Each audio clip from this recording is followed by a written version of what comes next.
Will Gaza become a part of USA? जब से Donald Trump का नया कार्यकाल शुरू हुआ है तब से this is the most heated debate that is going around the world. क्या गाज़ा अब यूएसए का पार्ट बन जाएगा? डोनाल्ड ट्रंप ने आते ही इतना फास्ट ट्रैक काम पकड़ा है और इतनी जल्दी जल्दी डिसीजंस लिए हैं, एज इफ़ वो कोई कंट्री नहीं संभाल रहे हैं बल्कि एक बिजनेस एम्पायर चला रहे हैं। एक रियल एस्टेट डील की तरह वो फटाफट डिसीजंस ले रहे हैं, जिसमें उन्होंने एक जॉइंट प्रेस कॉन्फ्रेंस में ये बोला that USA will take over and own Gaza. उन्होंने अपने ट्विटर हैंडल पर भी बताया है that United State Gaza Strip के ऊपर कब्जा कर लेगा। वहाँ पे रहने वाले जितने भी लोग हैं उनको ऑलरेडी वो स्टार्ट कर चुके हैं दूसरी पोजीशंस, दूसरे एरियाज़ में सेटल डाउन करना। उनके लिए नए घर मॉडर्न फैसिलिटीज़ के साथ प्रोवाइड किए गए हैं और अब गाज़ा पट्टी को बहुत स्पेक्टेकुलर डेवलपमेंट्स देंगे यूएस के Donald Trump.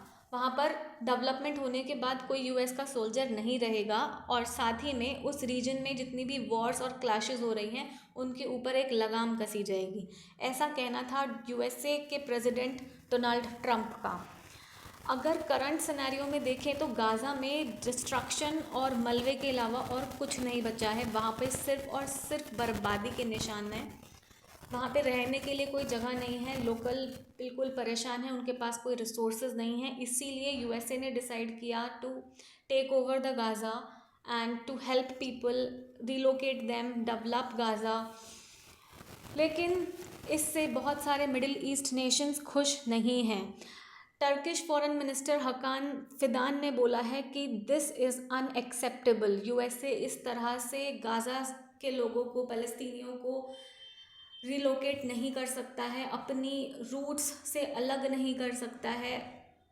Egypt, Jordan, Iran, Turkey सभी नेशंस यूएस के ख़िलाफ़ हो गए हैं इस डिसीजन के ऊपर और सबका कहना ये है कि यूएस का इंटरवेंशन इमीडिएटली रोका जाना चाहिए और इस तरीके से आप कैप्चर नहीं कर सकते हैं। अगर इस तरीके से यूएस कैप्चर करता है that would lead to more conflicts in the middle East. आप यहाँ पे देख सकते हैं, ये यूनाइटेड स्टेट है, इधर ये है आपका Gaza strip. This is the Gaza strip. River के बिल्कुल फ्रंट साइड में है, तो एक बहुत अच्छी मिनरल रिसोर्सेज की खदान यहाँ पे हो सकती है, बहुत सारे चीज़ें यहाँ पे हो सकती हैं।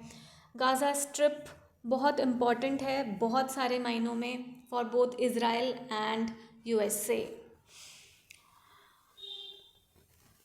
बहुत सारे लोग इसलिए भी नाखुश हैं क्योंकि ट्रंप के जो सन इन लॉ हैं वो गाज़ा को एक वैल्यूएबल वाटर फ्रंट प्रॉपर्टी की तरह देख रहे हैं। वो गाज़ा को एक रियल एस्टेट अपॉर्चुनिटी की तरह देख रहे हैं, रादर देन वो इसको ऐसे नहीं देख पा रहे हैं कि यहाँ पे 50,000 लोग जो हैं अपना घर छोड़ के, उनका घर बर्बाद हो गया है, उनकी लिविंग सब चीज़ें ख़राब हो गई हैं और इजरायली बॉम्बार्डमेंट में उनको बहुत नुकसान हुआ है। वो इस नुकसान को ना देख के वो रिवर फ्रंट प्रॉपर्टी की तरह से गाज़ा को देख रहे हैं। इस चीज़ से बहुत सारे मिडिल ईस्ट नेशन परेशान हैं and they are rejecting US proposal, they are condemning them.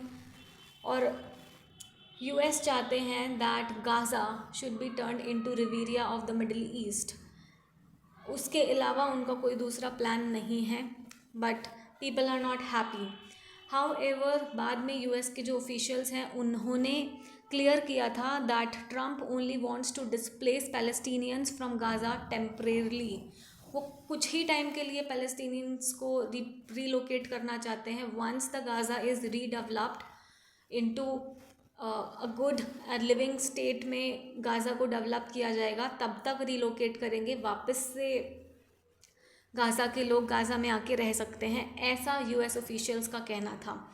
War रुक जानी चाहिए विद द इमीडिएट इफ़ेक्ट और ज़्यादा टेंशन नहीं क्रिएट होनी चाहिए इन द वर्ल्ड डायनामिक्स।